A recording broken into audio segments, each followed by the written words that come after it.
আপনি যদি ইতিমধ্যেই অন্নপূর্ণা প্রকল্পে আবেদন করে থাকেন, সেটা অফলাইন কিংবা অনলাইন কিংবা শিবিরে গিয়ে, তাহলে কবে আপনি ব্যাঙ্ক অ্যাকাউন্টে অন্নপূর্ণা যোজনা প্রকল্পের ৩,০০০ টাকা করে জমা হবে। এর পাশাপাশি কাদের কাদের অ্যাকাউন্টে টাকা জমা হবে না। আপনি যদি অনলাইন কিংবা অফলাইন যে মাধ্যমে আবেদন করুন না কেন, আপনাদের ব্যাঙ্ক অ্যাকাউন্টে কিন্তু টাকা আসবে না। ইতিমধ্যে রাজ্যের চিফ মিনিস্টার শুভেন্দু অধিকারী মহাশয় জানিয়ে দিয়েছেন কাদের কাদের অ্যাকাউন্টে টাকা জমা হবে, কবে জমা হবে। যারা এই মুহূর্তে চলতি মাসে জুন মাসে আবেদন করেছে, কবে টাকা পাবেন বিস্তারিত থাকবে আজকের ভিডিওতে। অবশ্যই আজকের ভিডিওটি সম্পূর্ণ দেখুন। আর আপনি যদি এখনও পর্যন্ত ভিডিওতে লাইক না করে থাকেন, অবশ্যই লাইক করে দিন। এর পাশাপাশি চ্যানেলকে সাবস্ক্রাইব করে পাশের বেল আইকন ক্লিক করে নোটিফিকেশন সরকার রাখুন পরবর্তী ভিডিও সবার আগে পাওয়ার জন্য। আর আপনি যদি আমাদের ভিডিওটি ফেসবুক পেজ এমডি ৩৬০ দেখে দেখেন, অবশ্যই ফেসবুক পেজটি ফলো করুন। আর অবশ্যই ভিডিওটি প্রত্যেকে শেয়ার করে জানিয়ে দিন। তো আপনি যদি ইতিমধ্যেই অন্নপূর্ণা যোজনা প্রকল্পে আবেদন করে থাকেন, সেটা অফলাইন কিংবা অনলাইন যে মাধ্যমে আবেদন করুন না কেন, সমস্যা নেই। আপনি যদি যোগ্য হয়ে থাকেন, আপনার অ্যাকাউন্টে টাকা চলে আসবে। তবে কারা কারা অন্নপূর্ণা যোজনা প্রকল্পের টাকা পাবে না, সেটা প্রথমত আলোচনা করি। তারপর কবে আপনার অ্যাকাউন্টে টাকাটি জমা হবে সেটা নিয়ে আমরা আলোচনা করব। অন্নপূর্ণা যোজনা প্রকল্পের টাকা কিন্তু তারাই পাবে না, সেই সমস্ত মহিলারাই পাবে না যাদের বাচ্চা সরকারি কিংবা সরকারি পোষিত শিক্ষা প্রতিষ্ঠানে পড়াশোনা করে না। যদি আপনি আপনার বাচ্চাকে বেসরকারি শিক্ষা প্রতিষ্ঠানে পড়াশোনা করিয়ে থাকেন, সমস্যা নেই।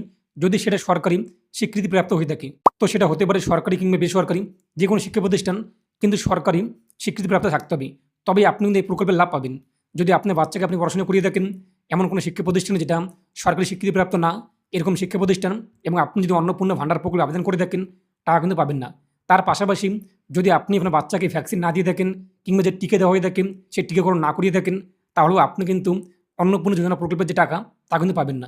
আর এখন প্রশ্ন, কবে আপনার ব্যাঙ্ক অ্যাকাউন্টে অন্নপূর্ণা ভাণ্ডার কিংবা যোজনা প্রকল্পের ৩,০০০ টাকা জমা হবে। এই প্রকল্পের টাকা কিন্তু ইতিমধ্যেই ২৮ লক্ষ মা বোনদের ব্যাঙ্ক অ্যাকাউন্টে পাঠানো হয়েছে। যারা ৩ তারিখের আগে আবেদন করেছে, এরকম প্রায় কিন্তু ২৮ লক্ষ মা বোনদের ব্যাঙ্ক অ্যাকাউন্টে ইতিমধ্যেই ৩,০০০ টাকা করে কিন্তু পাঠানো হয়েছে।